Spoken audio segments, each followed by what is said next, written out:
ಒಂದು ಸ್ಮೈಲ್ ಒಬ್ಬನ ಜೀವನವೇ ಬದಲಾಯಿಸಬಹುದು. ಆದರೆ ಆ ಸ್ಮೈಲ್ ಹಿಂದೆ ಏನಿದೆ ಅಂತ ಗೊತ್ತಾದ್ರೆ ಬೆಂಗಳೂರು ಸಿಟಿ ರಾತ್ರಿ 9 ಗಂಟೆ ಕಾಫಿ ಶಾಪ್ನಲ್ಲಿ ಕೂತ್ಕೊಂಡಿದ್ದ ರಾಹುಲ್. ಅಷ್ಟರಲ್ಲಿ ಅವಳು ಒಳಗ್ ಬರ್ತಾಳೆ. ರೆಡ್ ಡ್ರೆಸ್, ಸಿಂಪಲ್ ಮೇಕಪ್, ಆದರೆ ತುಂಬಾ ಆಕರ್ಷಕ. ಅವಳು ಕಣ್ಣು ಹಾಕಿದ್ಲು, ಸ್ಮೈಲ್ ಮಾಡಿದ್ಲು. ಅದೇ ಕ್ಷಣ ರಾಹುಲ್ ಮನಸ್ಸು ಕಳೆದುಕೊಂಡು ಅವಳು ಬಂದು ಹೇಳಿದ್ಲು, ಹಾಯ್, ಸೀಟ್ ಫ್ರೀ ಇದ್ಯಾ? ಆ ದಿನ ಮಾತು ಶುರುವಾಯಿತು. 1 ದಿನ, 2 ದಿನ, ಆಮೇಲೆ ಪ್ರತಿದಿನ. ರಾಹುಲ್ಗೆ ಅವಳು ಹಬ್ಬದಂತಾಯ್ತು. ಆದ್ರೆ ಅವಳ ಬಗ್ಗೆ ಒಂದೇ ಒಂದು ಪ್ರಶ್ನೆ: ಅವಳು ಯಾರು? ಅವಳ ಮಾತು, ಅವಳ ನೋಟ, ಸ್ವಲ್ಪ ಮಿಸ್ಟ್ರಿ, ಸ್ವಲ್ಪ ಆಟಿಟ್ಯೂಡ್. ಒಂದು ದಿನ ಅವಳು ಹೇಳಿದ್ಲು, ನಿನ್ನ ಮೇಲೆ ನನಗೆ ಟ್ರಸ್ಟ್ ಇದೆ, ಆದರೆ ನನ್ನ ಬಗ್ಗೆ ಹೆಚ್ಚು ಕೇಳಬೇಡ. ಅದೇ ಲೈನ್ ರಾಹುಲ್ಗೆ ಇನ್ನೂ ಹತ್ತಿರ ಮಾಡ್ತು.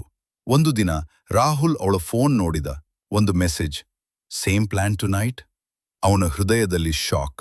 ಅವಳು ಮಾತ್ರ ಸ್ಮೈಲ್ ಮಾಡ್ತಾ ಹೇಳಿದ್ಲು, ನಿನ್ನಿಂದ ನಾನು ಏನನ್ನೂ ಹೈಡ್ ಮಾಡಲ್ಲ, ಬಟ್ ನಾಟ್ ನಾವ್.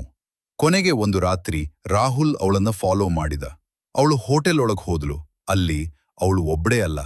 ರಾಹುಲ್ಗೆ ಅರ್ಥ ಆಯ್ತು. ಅವನು ಊಹಿಸಿದವಳೇ ಅಲ್ಲಲ್ಲ.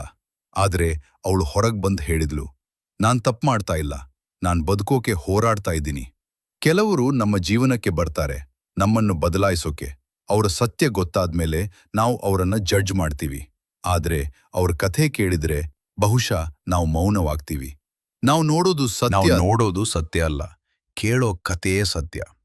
ಜಡ್ಜ್ ಮಾಡೋದಕ್ಕಿಂತ ಮುಂಚೆ ಅವ್ರ ಜೀವನ ಹೇಗಿದೆ ಅಂತ ಅರ್ಥ ಮಾಡ್ಕೊಳ್ಳಿ. ಕೆಲವರು ತಪ್ಪು ಮಾಡೋದಿಲ್ಲ, ಪರಿಸ್ಥಿತಿಯವರನ್ನ ಹಾಗೆ ಮಾಡುತ್ತದೆ. ಸ್ಮೈಲ್ ಹಿಂದೆ ಇರುವ ನೋವು ಎಲ್ರಿಗೂ ಕಾಣೋದಿಲ್ಲ. ನಿಜವಾದ ಕತೆ ಗೊತ್ತಾದ್ಮೇಲೆ ಮಾತೇ ಬರೋದಿಲ್ಲ. ಈ ಕತೆ ನಿಮ್ಗಿಷ್ಟ ಆಯ್ತಾ? ನಿಮ್ಮ ಅಭಿಪ್ರಾಯ ಕಮೆಂಟ್ ಮಾಡಿ. ಇಂತಹ ಇನ್ನಷ್ಟು ಕತೆಗಳಿಗಾಗಿ ಸಬ್ಸ್ಕ್ರೈಬ್ ಮಾಡಿ. ಈ ವಿಡಿಯೋ ನಿಮ್ಗೆ ಟಚ್ ಆಗಿದ್ರೆ ಲೈಕ್ ಮಾಡಿ, ನಿಮ್ಮ ಸ್ನೇಹಿತರಿಗೆ ಶೇರ್ ಮಾಡಿ.